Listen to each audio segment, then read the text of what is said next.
What is up, MMA community? I just want to let you guys know that this podcast may have some graphic language that may not be suitable for all audiences. The listener discretion is advised.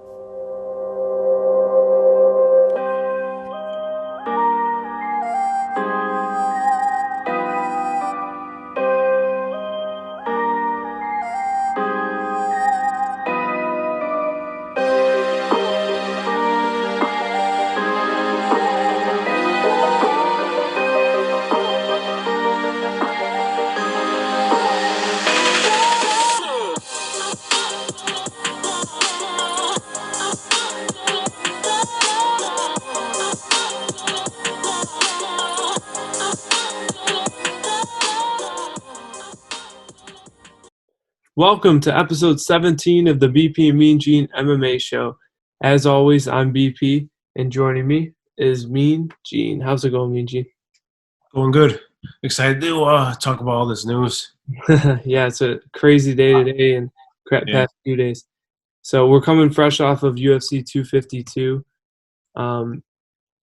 Obviously, sadly, or for some of you, probably you're happy about it if you're a hater, but Daniel Cormier losing in his retirement fight. How do you think he'll be remembered as a combat sports athlete, as a UFC fighter, as an MMA athlete?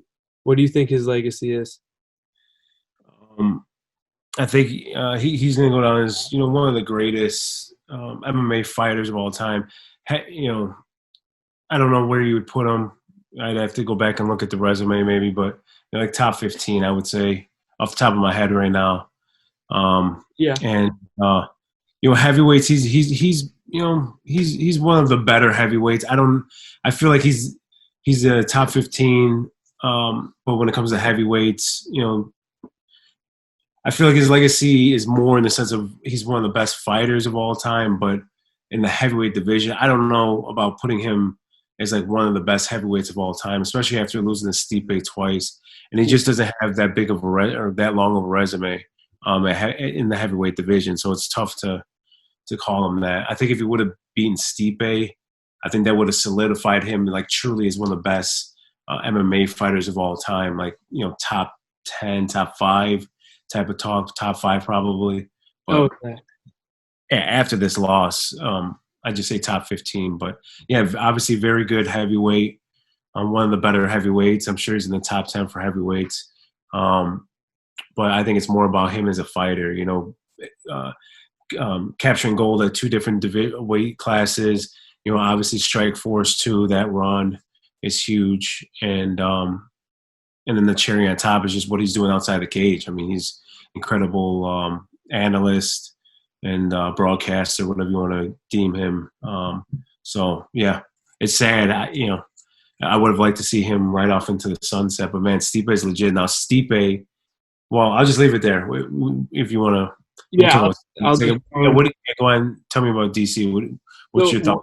One thing, I'm gonna take a different spin on it. I almost feel like DC it's the story of his career is getting second place. It's always been his career. If you go back to college, he's one of the best athletes in the world, but he's always runner up in the NCAA tournament. Never won a national championship as a wrestler. And why? Because Cael Sanderson was wrestling at the same time as Daniel Cormier. So then he goes, isn't able to win a national championship, and then he goes into the 2004 Olympic team.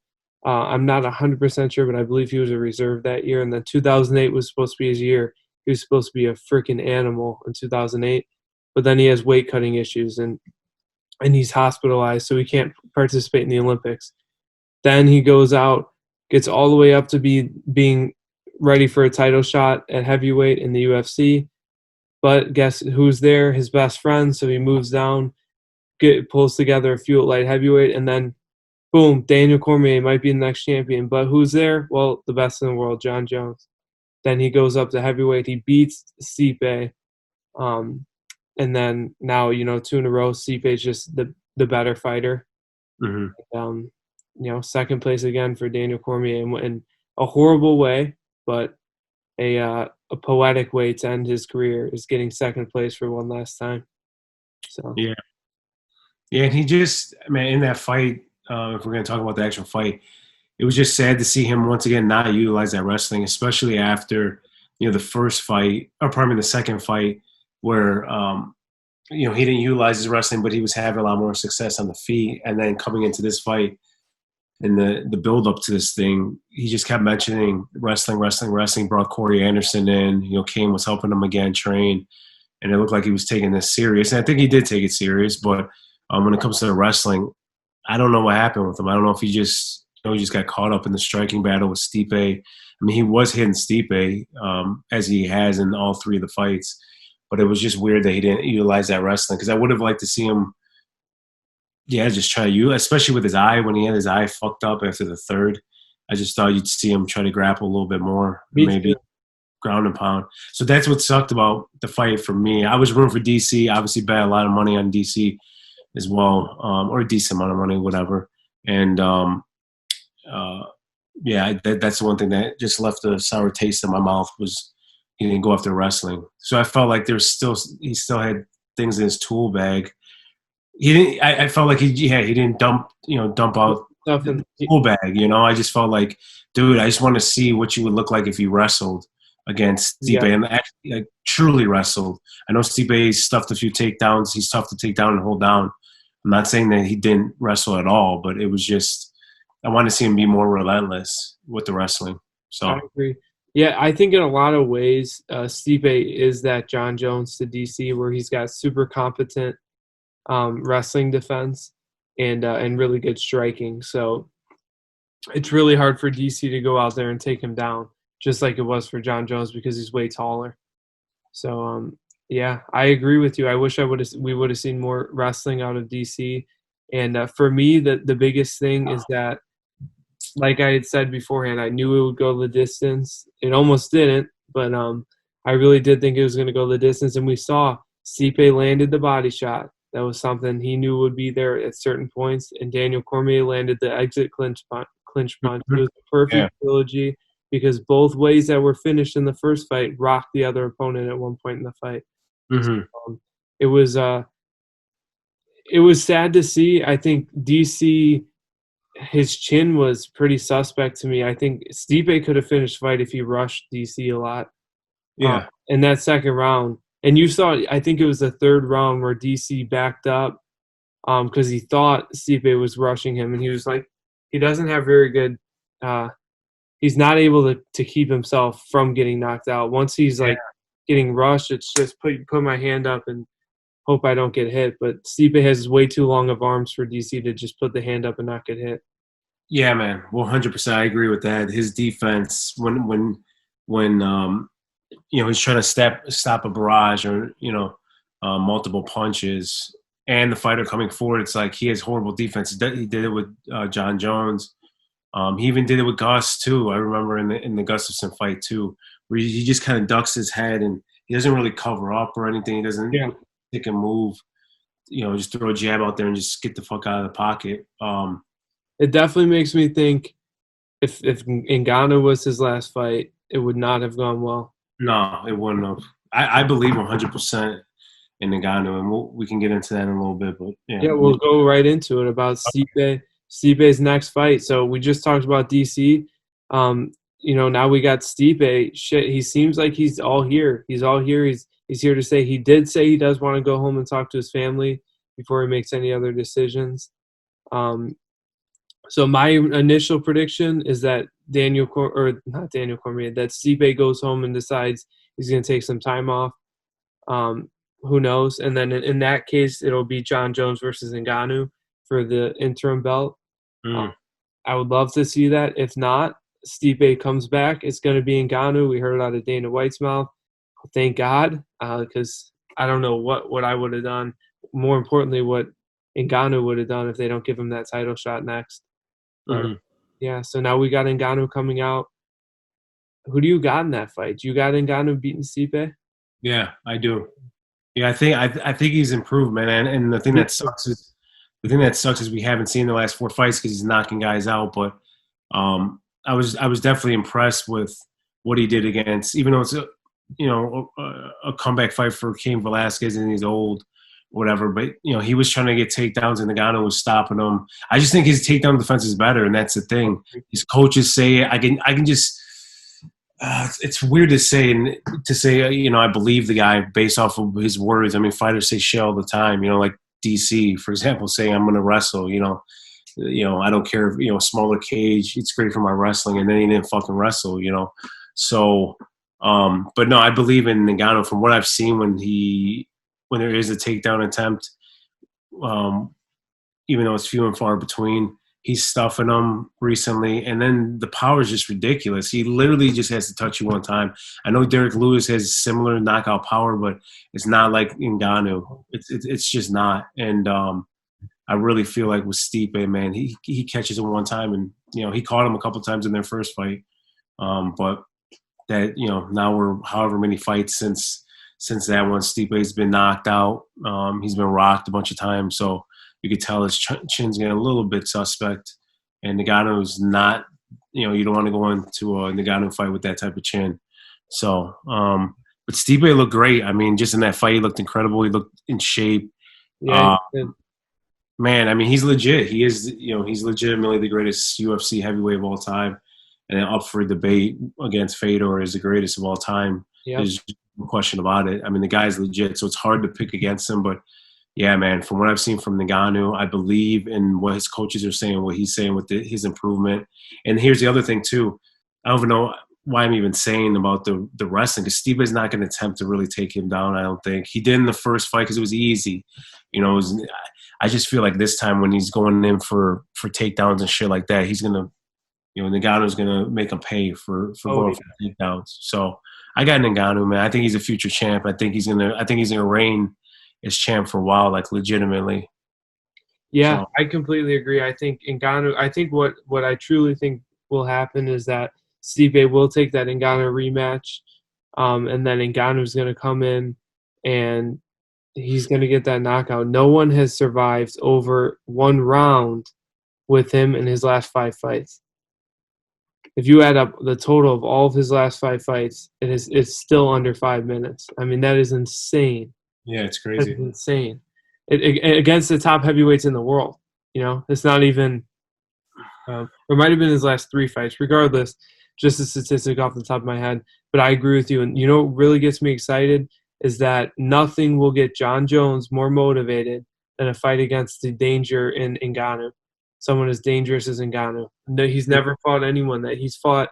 He's trained for Rumble Johnson, but he fought Thiago Santos, was dangerous. He fought, obviously going back to Rampage was super dangerous, but he's never fought anyone with the power of Ngannou. And Ngannou, I know you mentioned Derek Lewis, but even Derek Lewis, he hits so freaking hard.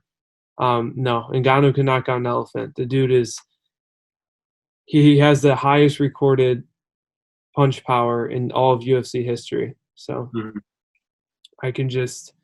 It's a dangerous fight for anybody, and I like that for Ngannou because not only has he improved with his takedown defense, but he literally can put someone's lights out at any point in the fight. If he hits you behind the ear, I don't care who you are, you're done. Yeah. So, yeah, it's an exciting fight. It's a super dangerous fight for Stipe, and I agree with you, especially if Ngannou is plus money. It might be something to throw your money on because he has more than a puncher's chance. Yeah, he's actually he's a favorite in both fights. He's like a really he's like minus 170 favor against Stipe, and then minus 150 I think against Jon Jones. I like that plus money on Jon Jones though because when Jon Jones is super motivated. I don't know. I can't see a time when Jon Jones would be more motivated than making his heavyweight debut against the most dangerous guy in the UFC. I mean, I think. Go ahead. I'm just saying. I think that keeps him up at night. Like that fight it'll be the most stressful Jon Jones. But man, pressure makes diamonds, especially with him. Yeah. So they have Stipe versus Francis. Francis is minus 225 against Stipe. So he's a huge favorite or a big favorite. And Stipe versus Jon Jones. Jon Jones is the favorite. minus one. Really? Yeah. Wow. Yeah, I just want to hold off on my predictions until I see Jon Jones's physique and He's looking great. yeah, and some of his training videos and stuff. I just want to see how he carries the weight and things of that nature before I jump into saying that he's going to beat anyone. Stipe makes sense because you've already seen Stipe. Stipe's he's going to kind of plod in front and throw punches. Just your standard heavyweight. He's not really offering anything spectacular. He's a great fighter, obviously. We just say he's greatest UFC heavyweight of all time, not discrediting that. But it's just, what he brings to the table. It's a good matchup for Jon Jones. But like Ngannou, it's like, dude, this guy is fucking fast, powerful, can knock you out, one punch. Yeah, I don't know if Jon Jones, how he fare against Ngannou, but it all comes down to Jon Jones like properly, which I think he will do. He'll properly fucking putting on the weight and preparing himself for a heavyweight match. So, and yeah, if we can just jump right into Jon Jones, unless you have anything else to say. Yeah, that's exactly what I was going to do. The last, like, kind of Jon Jones Stipe thing I'll go into is that I feel like Jon Jones is it's interesting to juxtapose Jon Jones and Stipe, where, especially in an era now in the UFC, where we see a lot of, like, specialists almost are champions. Like, Israel Adesanya, we know he's the kickboxer. You don't want to strike against Adesanya. If you look at lightweights, you look at welterweight. Like, Kamaru Usman is a wrestler. You do not want to wrestle against Kamaru Usman. Same thing with Khabib. And we can just go down the list. But with Jon Jones, what makes him so great is that he's not that. He's just like, do you want to take him down? No, he's like George St. Pierre, perfect example. Like, he's not a guy who you go out there like Ngannou. If I can get him on the ground, I'm safer. If he's gonna stand up with me, I'm going to get knocked out. If I stand up with him, the longer I stand up with him, the more likely I am to getting knocked out. And with Stipe, with Jon Jones, with George St. Pierre, some of the greatest, besides obviously the Khabibs and stuff, but some of the greatest are just super well-rounded. Not just well-rounded, like, I'm trying to think off the top of my, like, Dominic Reyes is decently well-rounded. I mean, like, legit well-rounded. If you get on the ground with Jon Jones, he's got great jiu-jitsu. Mm-hmm. He choked out some legends. He's gotten Vitor Belfort in the Kimura. Vitor Belfort, black belt in jiu-jitsu. So, like, you know what I mean? So a lot of these guys, Stipe, I don't think is necessarily as dangerous on the ground. But you don't look at Stipe and say, oh, shit, this guy's a great kickboxer. Don't stand with him. You're just like, why does he keep winning? Mm-hmm. He's just a great MMA fighter.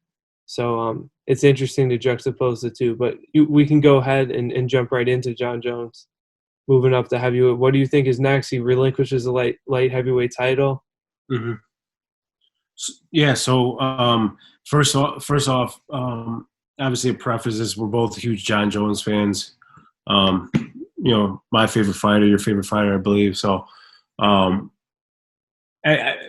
that standpoint, I'm happy that he has a new challenge in front of him. I think anytime he's motivated like that and has a new challenge, I think it's good for him. And also, the biggest takeaway from this is the perfect career move for Jon Jones. We've seen him in the last couple of fights where he's almost losing. I mean, the division's catching up to him. He's at a lighter weight class where guys are, mobility is finally able to, outwork Jon Jones's, brain power in there. I think that's why Jon Jones ends up squeaking out these victories. Thiago Santos, I thought he won clearly, to be honest with you. I couldn't believe it was that close of a fight against Thiago. I think the Dom Reyes. Hold on. Dom Reyes was closer. You're saying Jon Jones won clearly. Clearly against Thiago Santos. Okay. I'm saying. The way you said it, it sounded like you're saying Thiago Santos won clearly. No. I'm just saying he clearly won, but even in that fight, you saw how Thiago Santos was giving him troubles, and then obviously you saw what happened that culminated with the close decision against Dom Reyes. Yeah. And I think he realizes, like, hey man, this division is getting tougher. Dom Reyes is legit. Maybe I won't beat him in the rematch. Blachowicz truly has knockout power. That dude, he's fast and he has crazy knockout power. Can Jon Jones's chin handle that? I don't know, to be honest with you. Listen, I do think he would beat Jan, but I'm just saying, like, these guys are coming up, presenting new challenges, and Jon Jones is defeating him, but it's razor thin. He's not. The gap is closed between him and the rest of the division, and I think he's realized that. And so, like, if any time to move up, it's now. Don't there's everyone. I want to see Ray Jones versus Reyes too. Everyone says that. Yeah, of course we do, but for Jon Jones, it's smart to get the fuck out of the division. You don't have to prove anything else. You already beat all the old cats, the legends, and then you beat this new generation. Thiago Santos, Dom Reyes, the third generation. Anthony Smith, and so I feel like this is the perfect time for him to get out, and he has to get out, is what I'm saying. If he doesn't get out, he's going to catch an L 100% in the light heavyweight division. So I think from a business standpoint and just as a fighter, and I think it's smart for him to move up to heavyweight. It's the perfect time to do it. It's the best thing for his career. It's a rejuvenation of his career because, man, I mean, right now, no one gives a fuck who he's fighting at light heavyweight. Everyone, if he fights Dom Reyes again, big fight, I'll give you that. But other than that, every other matchup, and even Thiago Santos rematch, I don't think it's going to have a shit ton of buzz. That Dom Reyes is like legit. We get a lot of buzz. I feel like for him, just just get the fuck out. Now you just get out, new challenge, move up to heavyweight, and any fight that he has in the heavyweight division is going to pull in great pay-per-view numbers, and he's going to make a lot of money. And yeah, man, I think he's going to do it right with putting the weight on and figure out how he wants to fight a heavyweight. And I think he can have success. And if he does, and real quickly, like he said in his tweet, I mean, if he does conquer this challenge, man, it's no question he's like, he solidifies himself as the GOAT. I mean, there's no more George St. Pierre conversation. Yeah, not at all. And of course, the PED stuff, people are always going to argue that. But, yeah, there's no conversation at that point. He legitimately cements his legacy going up to heavyweight in 2 divisions. But I agree with you. I think it's a smart career move. I disagree with your Jan Blachowicz thing. I don't think he's necessarily worried about the power of Jan if he's going to go up and fight Ngannou. Mm-hmm. But I do agree with you, though. I think that it's smarter for Jon Jones to go up. People retire at heavyweight. People are able to fight for much longer at heavyweight, as we just saw Daniel Cormier at 41. But a lot of old guys fight at heavyweight. It's just one of those divisions where it's less movement and it's a lot more power, but it's just a lot less. There's a lot less movement in that division. You don't have those guys that will outwork you and beat you on angles and stuff like that. But the guys who can do that jump to the top of the division very quickly, and that's where Jon Jones is at. Yeah, he's going to jump right to the top. I think he'll do well. It's scary. I mean, we have it. It's 4 in a row now. I think 4 in a row, right? That have tried to go up to from light heavyweight to heavyweight and done bad. Yeah, well, I don't know. OSP, Latifi. Latifi, And then there's someone else in there. Yeah, up to heavyweight. Sean Vellante. Okay. Yeah. So 4 in a row now. Obviously, they were more at the back end of their career coming off of losses, but it is a little worrisome for Jon Jones, who's a perfect light heavyweight, to go up to heavyweight. But I do think he's going to do well, and we'll see. It'll be interesting, but long story short, I do think he does really well at the division. Yeah, I think he can have a lot of success up there for that reason you just said, where a lot of these guys are not they're not movement heavy fighters. They kind of plod forward, and then they obviously have the power. So as long as his chin can hold up at that weight class, it's held up at light heavyweight. He has a crazy chin, and he's defensively a really good fighter. So if he keeps those skills up at the heavyweight division, I think he can have success 100%. And the other thing it helps with is that I'm sorry, I cut you off. Well, I was just going to say again, it just depends on how he carries his weight. We have to just see how much weight is he going to carry? Is he going to fight? I mean, I already know I don't know, but I'm assuming where he is going to fight at weight wise, but you don't know. Is he going to go up to 240?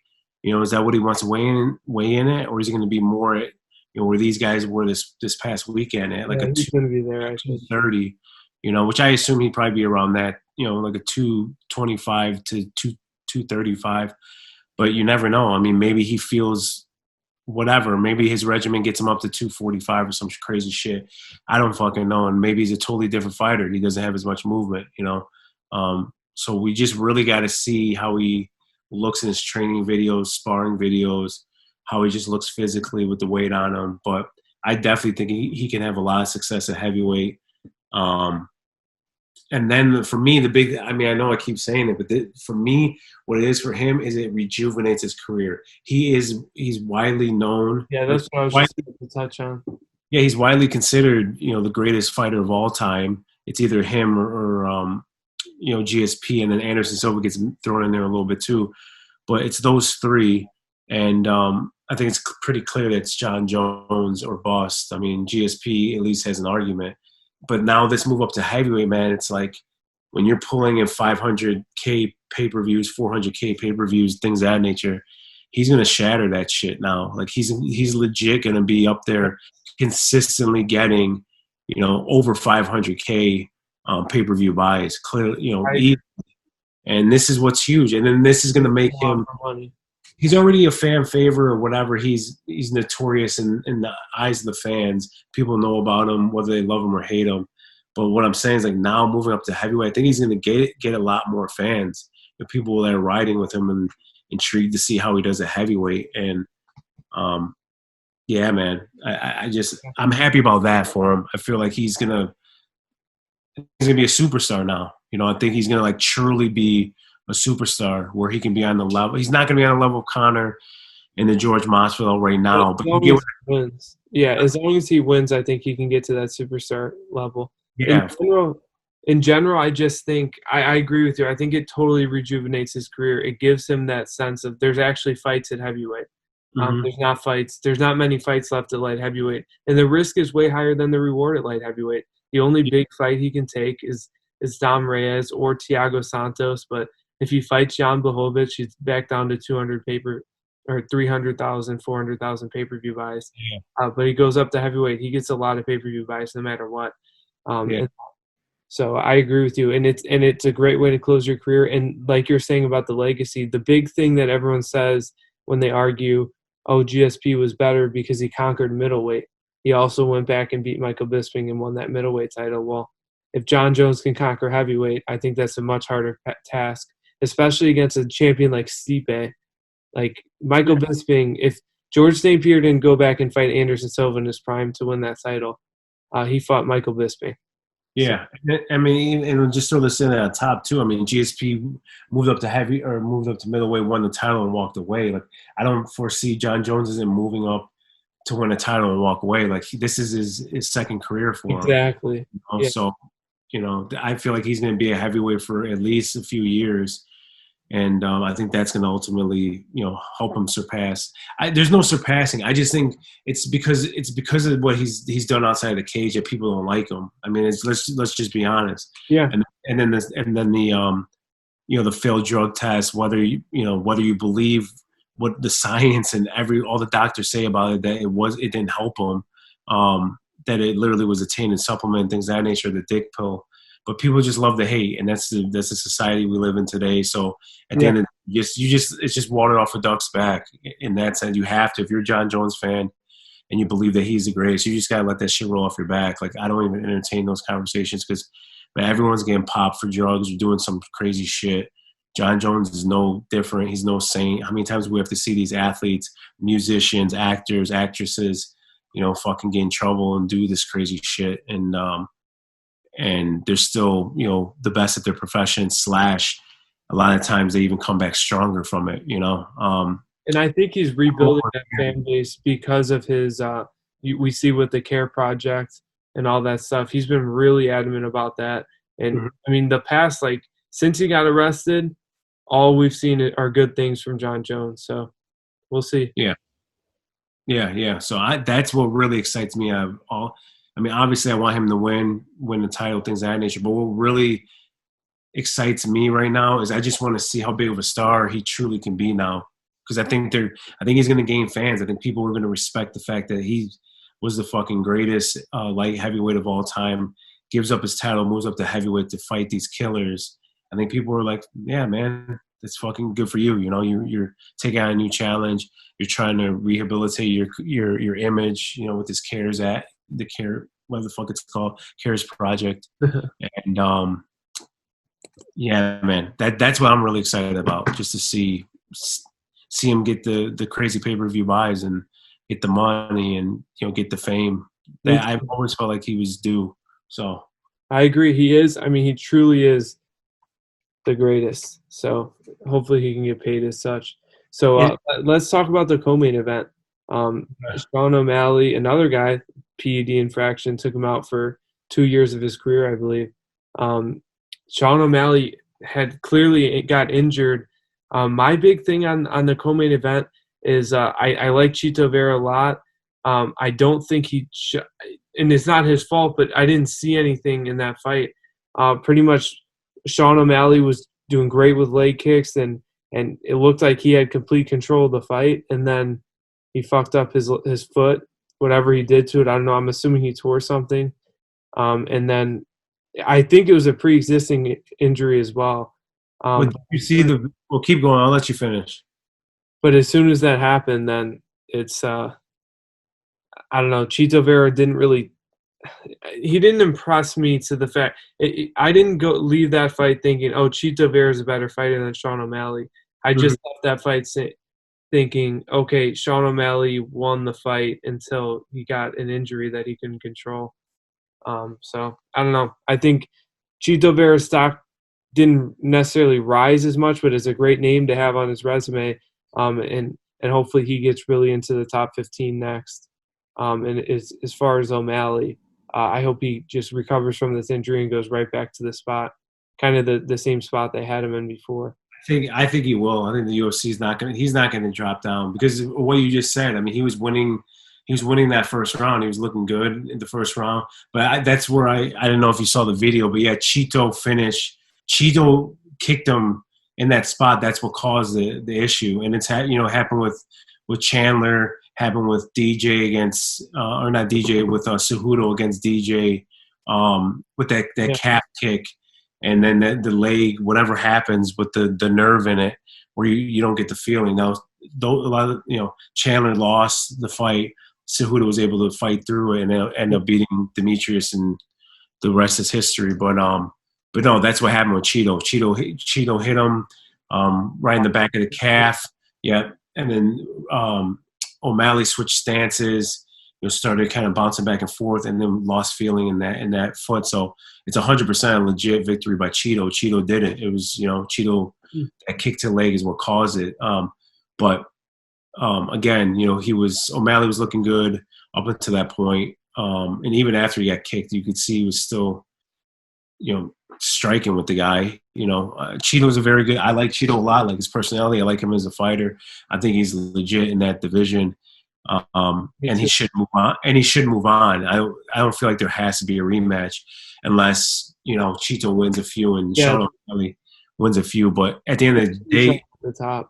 yeah, it was a legit win by Cheeto. He caused that injury and that stoppage.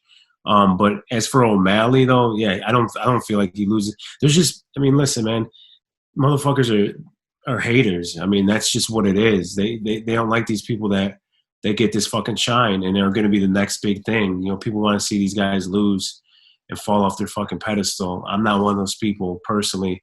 And at the end of the day, I like what Sean O'Malley was doing. He's building his fucking brand. He's a cool dude, chill dude. He doesn't fuck with anyone. Yeah, he had a little trash talk? Yeah, we're in the fucking fight game, guys. It's Yeah, fucking literally. MMA. Whether it's MMA or boxing, bro. It's like these guys talk fucking shit all the time. And I thought that was harmless what Sean O'Malley did. He fucking dyed his hair, the Ecuadorian flag. I mean, whatever, dude. Who gives a fuck? So at the end of the day, I had no issues with Sean O'Malley, and I still think as a fighter, he to me is still the number one prospect in the UFC. I don't give a fuck what anyone says, and I believe he'll come back from this, and you'll see him. You'll see him rise again. I mean, the UFC, I'm sure, will have him headline a card soon. If not, just toss him right back into a main card on a pay per view. No harm in that loss. Yeah, He lost. His leg was fucked up. Happened once before. He should have lost that fight. He squeaked by and won it. This time he didn't. And but as for, oh my goodness, he's like an Edmund Shabazian situation. No, yeah, Edmund Shabazian needs to go back to the drawing board a little bit and figure out his cardio and how to survive after the first round. In the sense of Sean O'Malley, dude, Sean O'Malley was winning that fight. He did nothing wrong, dude. He was piecing up Cheeto. He was winning that fight. He just got kicked in the back of the leg. Valid, great win by Cheeto, but in the sense of O'Malley's fucking best prospect in the UFC right now. He'll be back. So I agree. Yeah, it's not Shabazian. Shabazian needs to work on his wrestling more. yeah, We haven't really seen. and his gas tank. Yeah, but in terms of yeah, I don't know. I think Edmund was more of he got rocked, and that's what hurt him. Mm-hmm. Yeah, with Chito Vera for sure, or with Sean O'Malley, I definitely agree that it's kind of he doesn't really necessarily have to go back to the drawing board. Other than try to avoid that leg kick. Like, Exactly. I wonder though. It does concern me to think it's the second time that's happened to him. Is there permanent nerve damage? Is there something like legitimately wrong? Is that just a weakness that fighters will have to implement in their game plan? Okay, just kick him there once and you're good. Well, let me interject here. I think the first time he broke his foot in the first fight, this was just a nerve issue. He just got. Yeah, I thought in the first time that this happened, he broke his foot. I'm pretty sure that's what happened. I'm not sure. Against whatever the hell the guy's name I is. know that was his only decision victory the last time it happened. What was this guy's name? Was it Sukumtat? No, it was Kionis, right? Oh, you said it was the decision? I believe it was the decision victory. So it was the Sukumtat one then, where he fucked up and I'm pretty sure he broke his foot in that one. It wasn't the same issue where it was a nerve issue. I don't know. I mean, we've seen it a bunch of times. The leg kicks are legit now, man. People are utilizing it. I mean, I love it. It's fucking awesome. It's all. Yeah, we're not gonna talk about this fight, but the Danny Chavez, he was fucking throwing beautiful leg kicks. I love leg kicks, man. It's like it's one of my favorite strikes in all of combat sports, besides the uppercut being my favorite. Gaethje against Khabib. Huh? Gaethje against Khabib. Exactly. Yeah, there you go. Exactly. Yeah, we'll get to that in whatever it is, a month or 2 months. But yeah, I agree. That's going to be a factor 100% in that fight. So yeah, that's all I have to say on O'Malley. I feel like his star's still bright. It sucks because he had this opportunity. If he would have won that fight in spectacular fashion, man, he would have solidified his place, as a top prospect, and then in the eyes of the casual fans, as a co-main event, all eyes are on him and shit. So yeah. So speaking of prospects, what about Michael Chandler coming? He's a free agent from Bellator, coming off a great victory over Ben Henderson. Do you I know Dana White mentioned that he's definitely talking to him. Do you think he comes to the UFC? I do. It sends a prospect. Yeah, he's way past that moniker. But I know what you're saying. Well, we don't know how he'll pan out in the UFC. At this point, he is a prospect to the UFC. Yeah, to the UFC.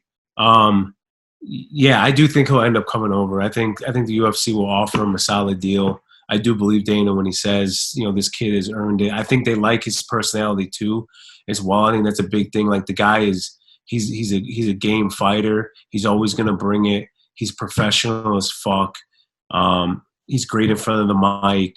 So they can promote him a little bit. The real question is when he comes in, what do they, do they try to destroy him like they did with Melendez and Eddie Alvarez, or do they try to, do they try and not build him up? I mean, it's fucking Michael Chandler. His name's established. He's a vet. But do they allow him to have success? Not like I'd have to go back. Start him at the top 5, essentially. Yeah, like I mean, when Melendez came in, it was killers right off the bat. Same thing with Eddie Alvarez, killers right off the bat.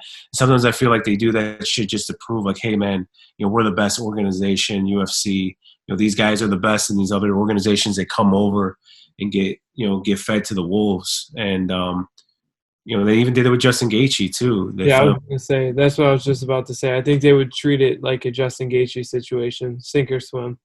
Yeah, I do too. I think they are gonna feed him to the wolves, and rightfully so. I mean, he shouldn't have any easy fights. Just toss him in there. He can fight Paul Felder, someone like that, Dan Hooker. I'd love to see those type of fights.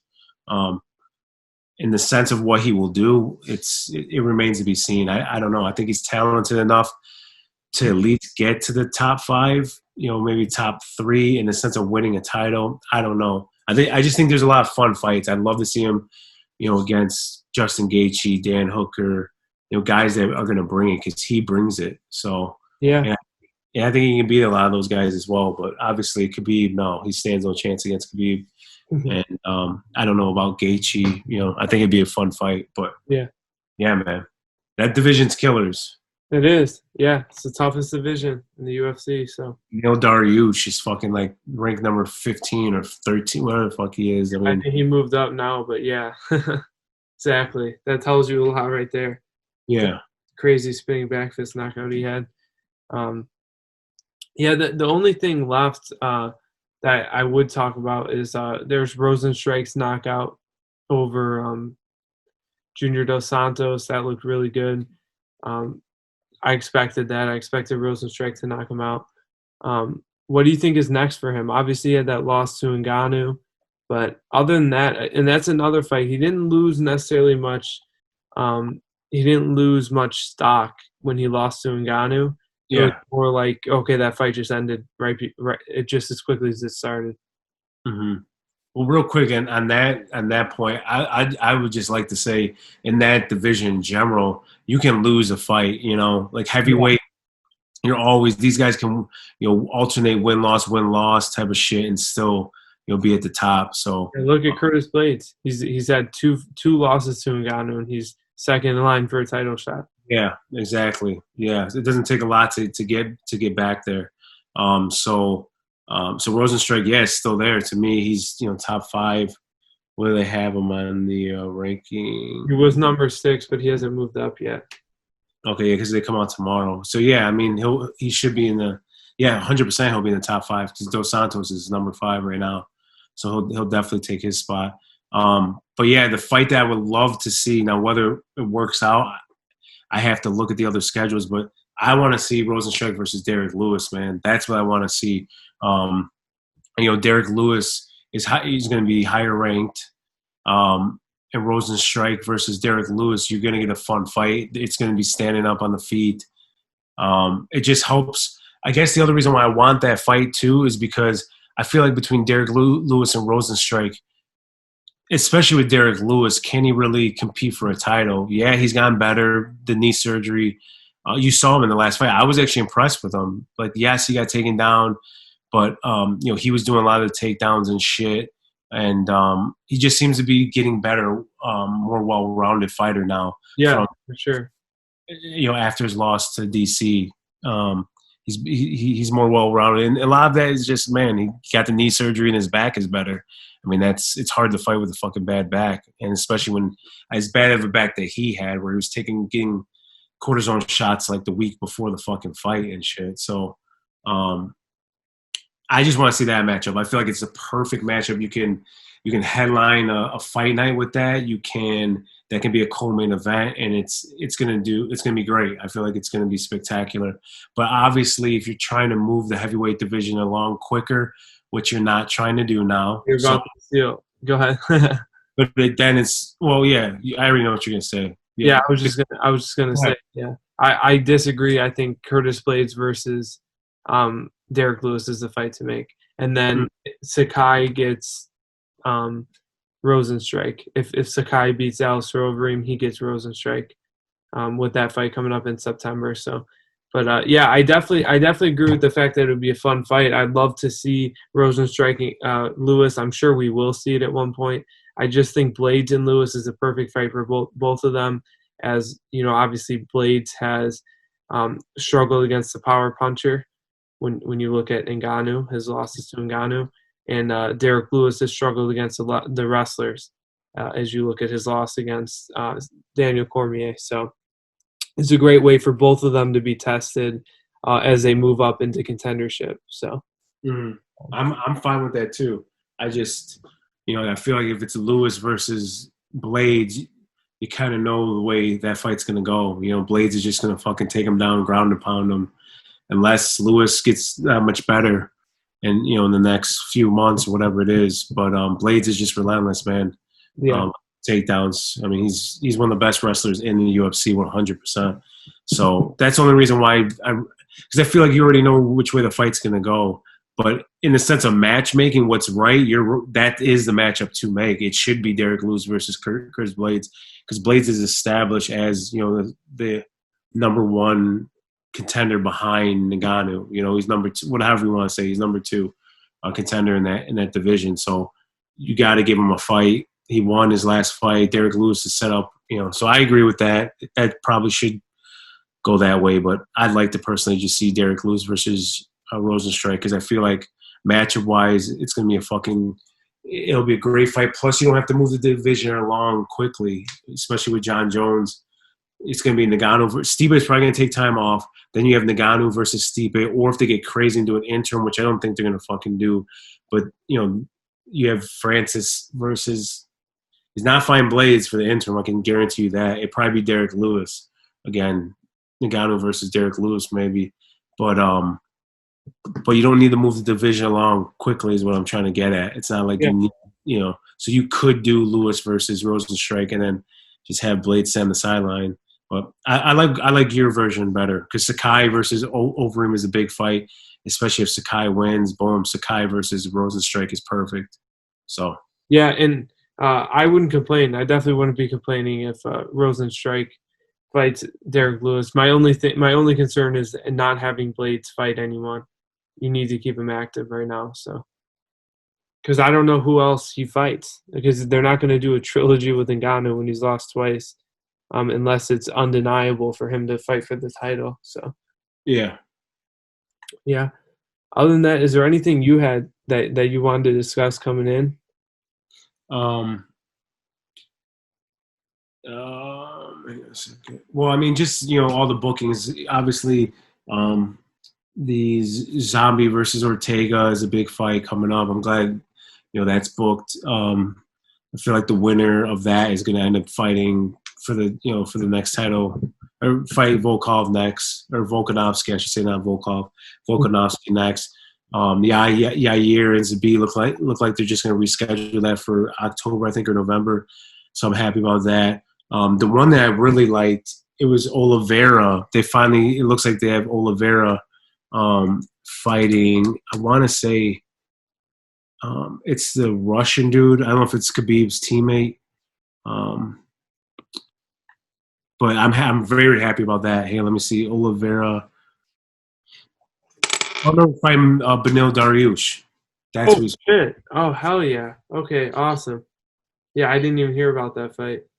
Yeah, so and that's supposed to be October 3rd. That's huge. Fucking huge fight. I love the matchup too, man. They're both on a fucking crazy streak right now. It's just, again, great matchmaking. And I don't feel like you lose a lot. Like, Benil is a little bit longer in the tooth. And I mean, it's a big step up for him. The Drew Dober win was a nice one for him. There's a couple. There's close, obviously, was good. Holtzman, this last one was good. But, man, Oliveira, this is legit. And you're kind of keeping Oliveira still down in that, like, 7-8 range, in the division. And you're not rushing them. I like what they're doing with Oliveira. I mean, part of me wants to see him fight a top 5 guy. I think he's deserving of it, especially after that Kevin Lee dismantling that he did. But I do like Benil. Benil's hot. Fighter right now, 5 in a row, 6 in a row, whatever it is, 5 in a row. I'm looking at it now, and had a spectacular win. KO victory. So yeah, man, the fans just saw him do that. He's dangerous. He can fight on the ground and standing. Really good wrestler. So yeah, Charles Oliveira. I'm really I hope Oliveira gets through him because I think Oliveira is the dark horse in that division. Like legitimately, man. I feel like yeah, man. I think he could fucking win the title. Seriously.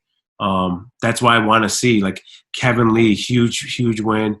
Beneil Dariush, huge win. Then if he beats them, he'll be fighting a true top 5 guy after that victory if he gets it. Yeah, So I agree. That's a huge booking. I didn't even know about that. I do think Charles Oliveira gets the win on that. But yeah, it would be great to see. Beneil's striking has looked unbelievable as of late. So it has that KO, possibly KO of the year the other day. yeah, that was amazing. Let me just Other than see. that, this weekend we have obviously Frankie Edgar versus Pedro Munoz. I'm sure we'll get a preview out to all you guys at that. But The other thing I just wanted to say was the Jandiroba.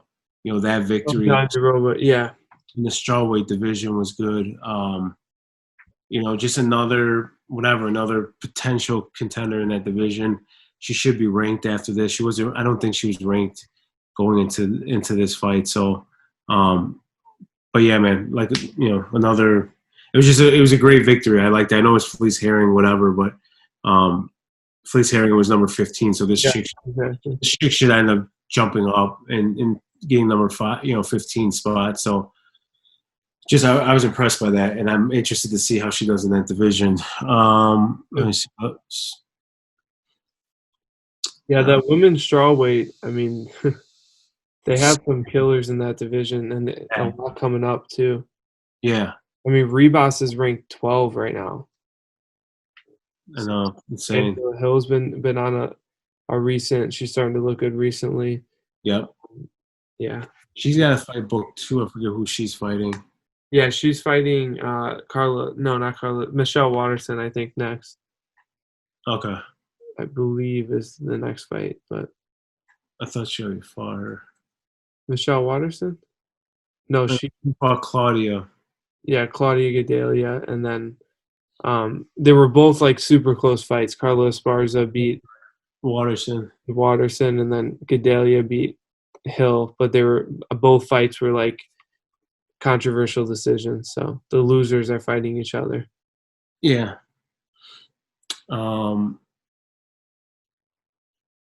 I think that I'm pretty sure that was it. I mean, just to wrap it up, I don't want to beat a dead horse, but just super excited about the Jon Jones announcement. Just really happy that last tweet, we were texting back and forth about it, screenshotting some of his tweets, and it was looking like he was just taking, drawing the line in the sand. But I'm happy that the UFC is saying like, hey, we will negotiate for you going up to heavyweight. We'll renegotiate. So then that's it. I mean, there's no more hurdles in that sense. Obviously, the money, they have to come to an agreement. But what I mean is at least it's good faith negotiating on both ends. The UFC is willing to pay him. He wants to get paid. So, yeah, it's awesome, man. Like just I said before, my favorite fighter, and it sucked. 99.9% of everything that's happened to him is his fault. With his actions outside the cage, testing positive, things of that nature. So I'm just happy that, like, man, this dude is relinquishing the belt on his own terms. He's not getting beat, nothing like that. He's relinquishing it. Greatest light heavyweight of all time. Yeah. And then now he's moving up to heavyweight at a pretty young age. He's going to do it the right way, put on the weight the right way. And, yeah, man, and I feel like the fans there's going to be a good segment of the fans that are going to get behind this guy to just see, like, fuck, man, he's moving up to heavyweight. What a badass. Take on this challenge. And then you'll have the haters as well, naturally, that just want to see him lose, get knocked out. And with those two factors coming together, you're going to end up seeing this guy providing some big pay-per-views, big pay-per-view numbers. And he deserves that, man. He's always been he is good. He's getting around 500. I believe he's like steady averages 500K for his pay-per-views. But he's not Connor, he's not Nate, he's not Jorge in that sense. Like I feel like this move to heavyweight, he will be in that conversation now finally. Yeah, he'll definitely be a bigger star. And I like that he tweeted about in the light heavyweight division how he tweeted he said I challenge the next or basically he said the next light heavyweight champion to defend the belt 6 times. I'll donate $100,000 to. Yeah, so it's not. Records are made to be broken, so I'm sure at some point his records will be broken, but I don't think it will be for a long time. I'll tell you that. Yeah, So, and that's what he said. He said I was going to challenge someone to break my record, but I think that'll be standing for too long. yeah. So I like that. It is. I mean, 14 title victories. Should be 15, but there's that Daniel Cormier no contest. So it's crazy. Yeah, and I'm liking what he's doing outside the cage and stuff, and it remains to be seen if he can keep himself clean and out of trouble. But at the end of the day, it's the same story with this guy. He gets in trouble, he tries to rehabilitate his image, and then he fucks up again. So this last time, whatever, again, he's saying that it changed him, and we'll see. But I think this move to heavyweight is like the best thing for his career right now. It really is. If he would have stuck at heavyweight, man, he was gonna catch an L 100%. So he's retiring. I know he's not retiring, but he's retiring on top when it comes to light heavyweight division. So yeah, I agree. Yeah. So anyways, that's it for me. I don't think there's anything else. The card coming up is really not that good of a card. I'm not too impressed by it. Even this matchup is just kind of like, I mean, whatever. I mean, it's nice to see Frankie Edgar back in there. It should be a pretty good fight. But, yeah, man, I don't – besides that, there's not a lot of great fights on it. But we will definitely break it down, obviously, on Thursday probably. And, yeah, man, that's it for me. You have anything? Yeah, plan your vacations for this Saturday. There's nothing going on. Yeah, I agree. So, with that being said, sorry for being a little bit dull today. Just tired, but yeah. Hopefully we'll get a preview out to everyone this week. Now that I have my college's internet, not to say at all that it's something to ride home about because it's terrible internet here, but it's better than my internet at home. So it won't take me a full 24 hours to upload a video to YouTube. Only took me 30 minutes last night to upload our last video. So, this will get videos out to you quicker. You'll actually get a preview on YouTube before the fights. So, yeah.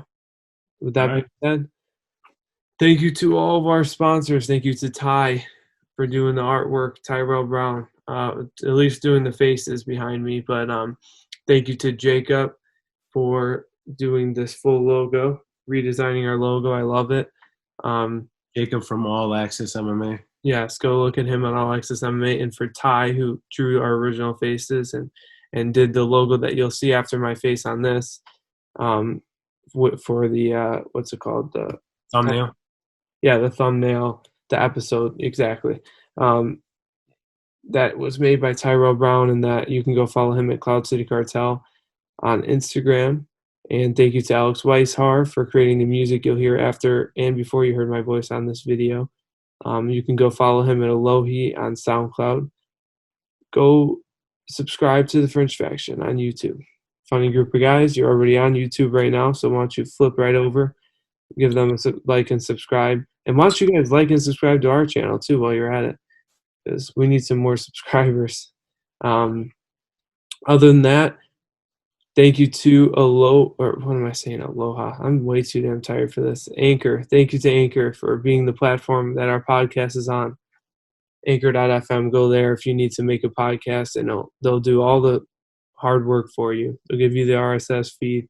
They'll send it out to all the major platforms, all that good stuff. So other than that, I'm going to sleep. First day of classes tomorrow. Me and Gene. Peace. Too. Yeah, fuck, man. Got work. All right, anyway, yeah, we'll talk to you guys later in the week. So, peace.